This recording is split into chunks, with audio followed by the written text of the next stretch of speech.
So where are some of these current challenges? What are seen as some of the reasons for these current challenges? Now, they exist both on the supply side and on the demand side, and I want to talk a bit more about demand in a minute. But the current challenges on the supply side are varied. So some of them are about access and infrastructure. So if the challenge is about filling that 20% gap, there's been increasing recognition that the way to do that is sort of part and parcel of the development and spread of effective health systems.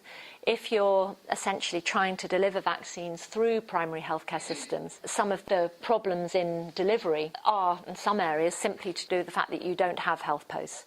It's too far for people to get to them. So a lot of work, vaccination and the arguments for it have been quite a big driver for some of the broader work to try and make sure that health systems in this tiered way and that primary healthcare is available to all. There have also been some challenges and some sort of policy push to try and expand coverage with some of these newer antigens. So that in addition to those standard ones in the EPI programme, the measles and the diphtheria, pertussis and tetanus and so on, over the last couple of decades, through scientific research and development and trials, we've now got vaccines available for a whole range of other diseases. Hepatitis, the various variants of meningitis, which are big problems to different degrees in different parts of the world. Pneumococcus, which causes pneumonia and also variants of meningitis, and is actually in many African countries a bigger killer than malaria, interestingly. And rotavirus, which is one of the causes of diarrheal diseases, which, as you know, are also major public health problems in many parts of the world. So these antigens have become available. Research has made them available. There are challenges,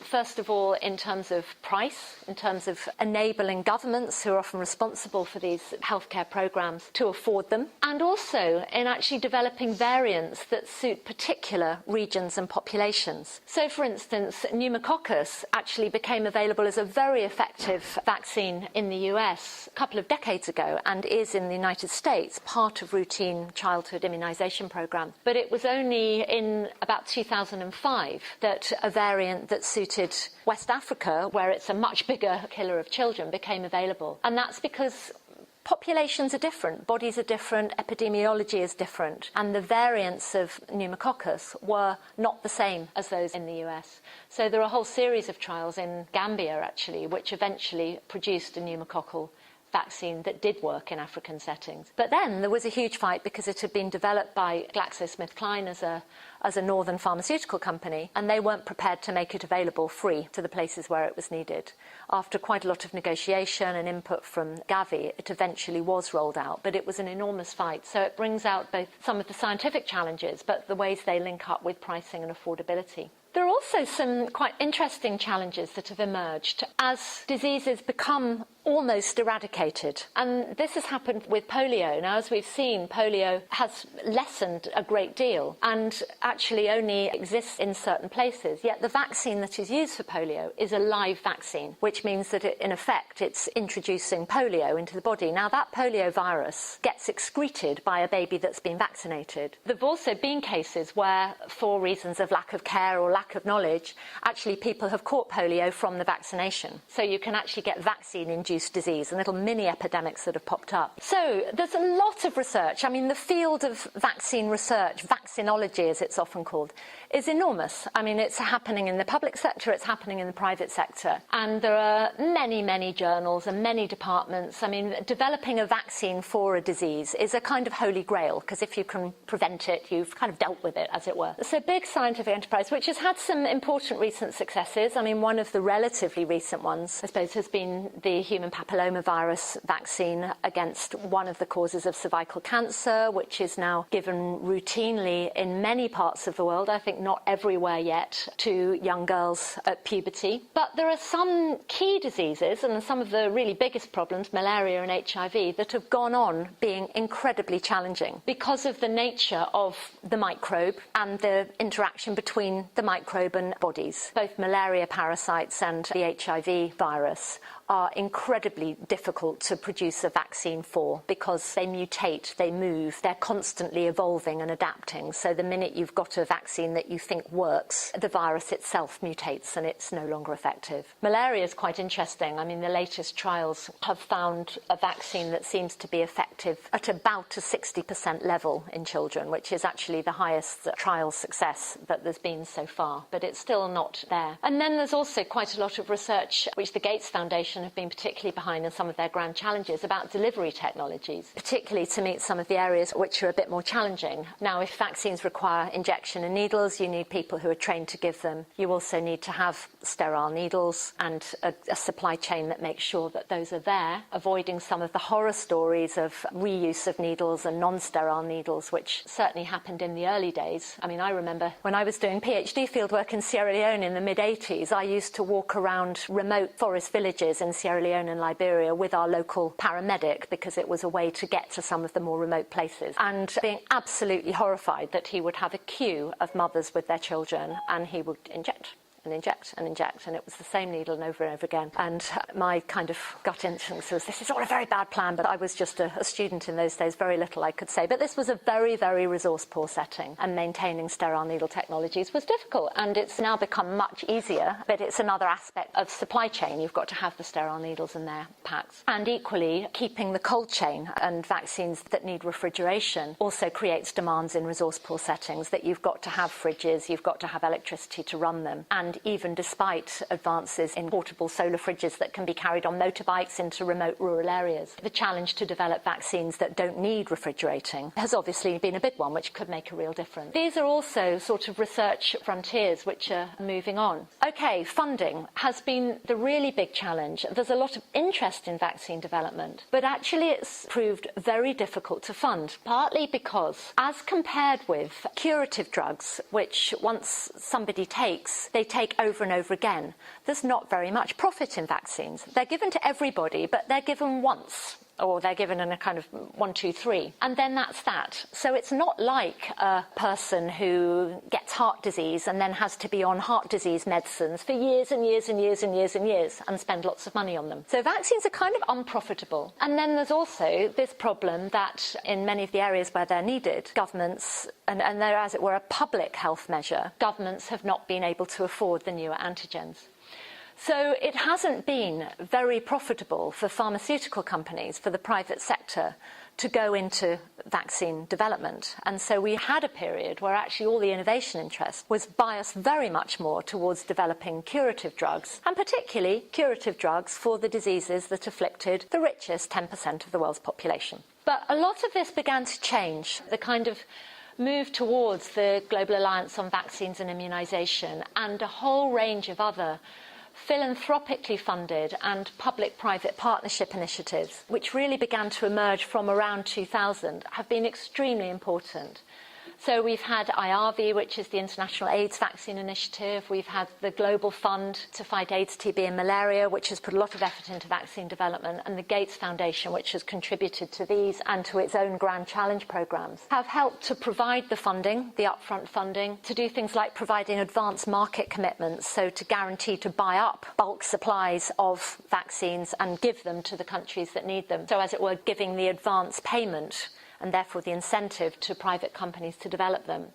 And also sort of innovation prizes have really helped. They've made an enormous difference. But they've also led to some further questions, because most of these initiatives and the programmes that they're founded on, whether it's about the vaccine development or the delivery programmes, are focused on particular diseases. And they're also focused very much on the technology itself. So people have begun to raise questions about, I mean, these are almost seeing the vaccine itself as a kind of silver bullet to deal with a disease. And people have raised very valid questions about whether that will actually draw attention away from some of the broader challenges about building up health systems. If you focus simply on the vaccine, is that giving you an overly technology-led and single disease focus? there have also been these questions about the focus on a vaccine and a single disease, and really connecting up with this bigger policy debate about the relationship between what are often called vertical, single disease-focused interventions in public health versus those that are horizontal, that are systemic, that are looking at a healthcare system and addressing and, as it were, putting in place the ability to deal with a range of healthcare challenges. And I think you'll come across this in the sessions around HIV and AIDS as well, whether, it overlaps with the vaccine debate, but has been very much a debate there about whether the enormous focus on HIV and the focusing of personnel and of health resources and infrastructure around AIDS has actually drawn away from and undermined other aspects of health systems. One of the challenges then, and as many people have argued, has been to ensure that the kind of funding which is coming through these public-private partnerships don't just go to the technology itself, but are also channeled through to health system strengthening.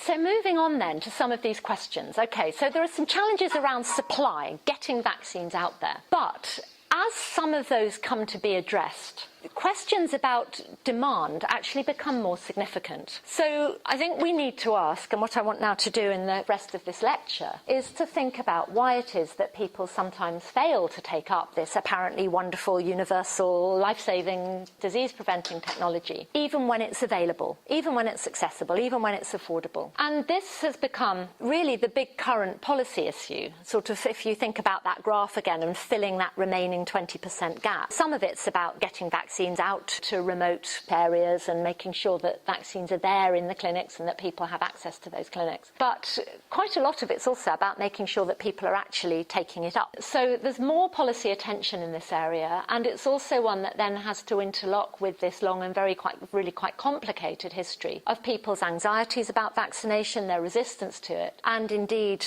often the movements, the social movements, which have emerged both around particular vaccines, questioning them and critiquing them, and anti-vaccination in general. Okay, if one's to take the idea of vaccination demand, so there's a lot of discussion that sees healthcare interventions in terms of supply and demand. But I think we need to unpack demand a bit more. What are we really talking about when we think about demand? Well, I think we can really divide it into acceptance and non-demand. But if people accept an intervention like vaccination, why are they doing it? Well, social scientists and health workers who've unpacked some of this have differentiated a number of kinds of acceptance. It might be very passive.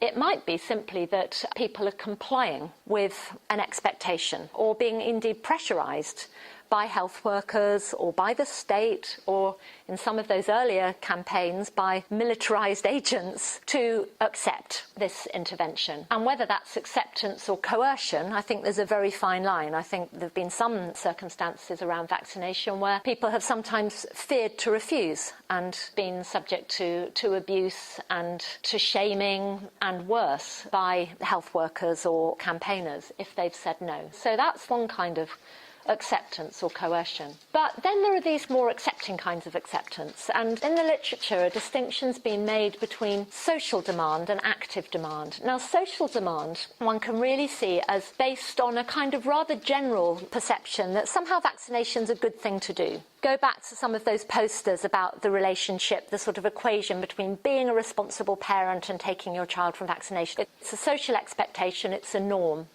It's just something that you do. And I think also here come questions about a sort of general trust in biomedicine. But that's rather different from what in the literature is referred to as active demand, which would be really about people being informed, publics being informed about what vaccinations actually do, about the benefits of them, and also possibly the risks, as we'll come on to, and actually the need for specific vaccinations in kind of biomedical terms. So active demand is precisely what those posters with all the information about when you come and what the vaccinable diseases were about, it was trying to inculcate. And there's often a view in public health that actually what one wants to do is move from a sort of social demand to active demand. You want informed publics who know what they're about, they can make choices, they can come forward because they know the real benefits. And so a lot of education is geared towards kind of building active demand. And then there's something else, which was a phrase that my colleagues and I, in the work we did around vaccine anxiety, a phrase that we coined,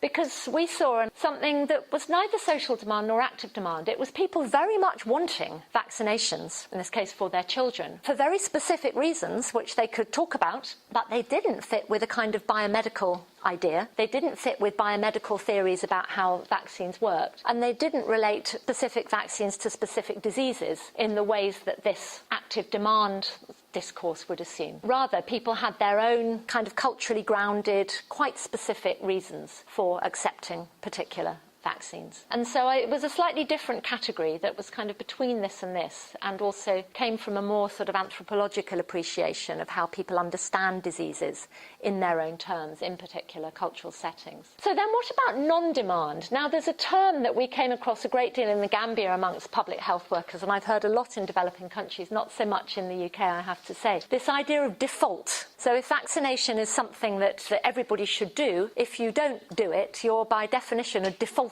It's almost a kind of pejorative discourse. It's people who are somehow doing wrong. They're not doing what they should be doing. And one often finds narratives and storylines about default and blame in the approaches of policymakers. You find them in the literature, and you often find them amongst frontline health workers, nurses, vaccinators, GPs, who will have their own explanations as to why people are defaulting on this apparently excellent, fantastic intervention. But again, I think we need to unpack default, and it might be to do with willingness but actually inability to go for vaccination. Now, that might be because your clinic's too far away, or you've got other kids to look after, or there's no transport, or you've got too much other work to do, or other family members are ill, or there's some crisis. I mean, many settings where migration, movement, people displaced, uprooted, are not in a position to do something as routine and regular as sticking to an expected programme of immunisations. So lots and lots of reasons why people might want to but be unable to go. There's then situations where people refuse particular vaccinations, and that's really what we've got going on in the MMR case, but they might be perfectly happy to come forward for others.